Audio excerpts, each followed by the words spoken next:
portugueses e certamente que países africanos de expressão portuguesa estarão também ao lado da seleção, também no Brasil, sentem também de forma muito forte esta conquista de Portugal, esta conquista do Campeonato Europeu. Portugal, que é o 10º país a conquistar a taça, que agora vai ali a ser exibida, uma exibição que vai durar todo o dia, porque depois da recepção, como eu disse, esta seleção vai seguir para a Alameda Dom Afonso Henriques, Alameda que foi palco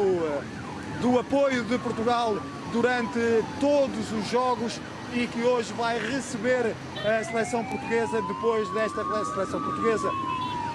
sair do Palácio de Belém. Vai seguir em direção à Alameda num serpentear pela cidade. Não vai pelo caminho mais curto, porque os jogadores, apesar de estarem cansados, apesar de quererem ir para férias, porque tiveram uma época longa, desgastante, fizeram 7 jogos no Europeu, prolongaram a época ao máximo e bem, porque chegam aqui com o título. Eles não querem saber disso, não querem saber do cansaço, do desgaste e vão atrasar ao máximo a entrada em férias, porque eles querem celebrar a todo o custo, querem celebrar e aproveitar e saborear cada minuto, cada momento em que são campeões europeus, e este momento vai ficar para sempre. São momentos que vão durar para sempre. Esta festa vai durar eternamente. É certo que daqui a 4 anos haverá outro campeonato da Europa, mas este momento vai ficar para sempre na memória de todos aqueles que gostam de futebol, que vivem do futebol,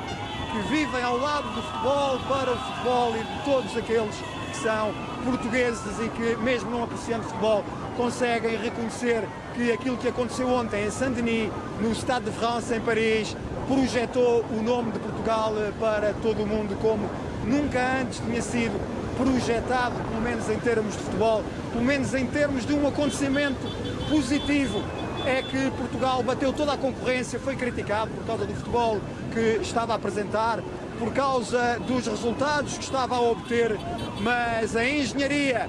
de Fernando Santos levou Portugal passo a passo, passos pequenos, é certo, quando a euforia dos adeptos queria passos maiores, goleadas. Fernando Santos sempre contido, sempre confiante, sempre teimoso e convicto nas suas ideias, levou Portugal à final do Campeonato da Europa e, como tinha dito, depois do segundo jogo da fase de grupos, foi recebido no dia 11 aqui em Lisboa em festa e trouxe o caneco, trouxe a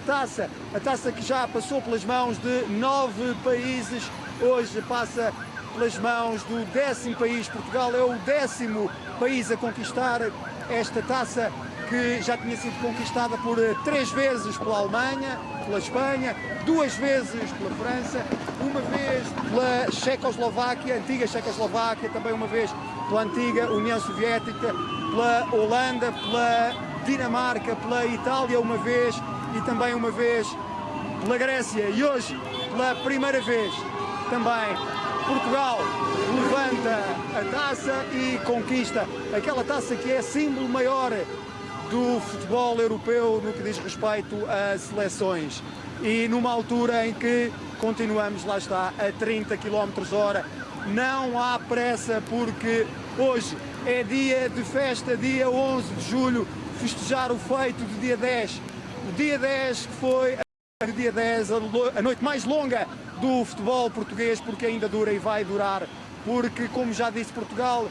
vai festejar até não poder mais esta conquista, Lisboa principalmente, porque os jogadores da seleção não estão cansados, como muitos falou, que tinham jogado muitos prolongamentos, afinal não estão cansados. Ontem jogaram o 3º prolongamento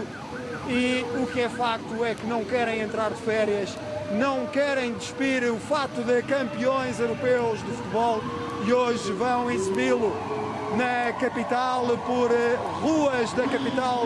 portuguesa, por Lisboa, vão serpentear a seguir à recepção no Palácio de Belém até a Alameda Dom Afonso Henriques, vão mostrar o caneco, vão mostrar a taça que conquistaram, a taça Henri Delaney, um troféu que, como eu disse, já passou pelas mãos de 9 países. Portugal é o 10º, um troféu que foi atribuído pela primeira vez em 1960. Chama-se Henri Delaney porque este foi o francês que pela primeira vez foi secretário-geral da UEFA, foi o primeiro secretário-geral da UEFA e foi o primeiro homem a pensar num campeonato da Europa de seleções. Infelizmente para ele, 5 anos antes do primeiro campeonato da Europa se realizar, mas a taça acabou por ficar com o seu nome. Foi remodelada em 2008, ficou um pouco mais larga e um pouco maior, também para fazer jus à dimensão da conquista deste torneio. Pesa 8 quilos, mede 60 centímetros, é um troféu de prata que ontem vimos em Saint-Denis os jogadores portugueses levantarem o mais alto que puderam essa taça, e nessa taça estava pela primeira vez inscrito o nome Portugal, o novo campeão europeu de futebol que sucede assim à Espanha e que com esta conquista consegue também entrada direta numa nova competição. Pela primeira vez Portugal vai estar na Taça das Confederações, um campeonato de 8 seleções que se vai realizar para o ano que vem. Portugal não precisou que a Alemanha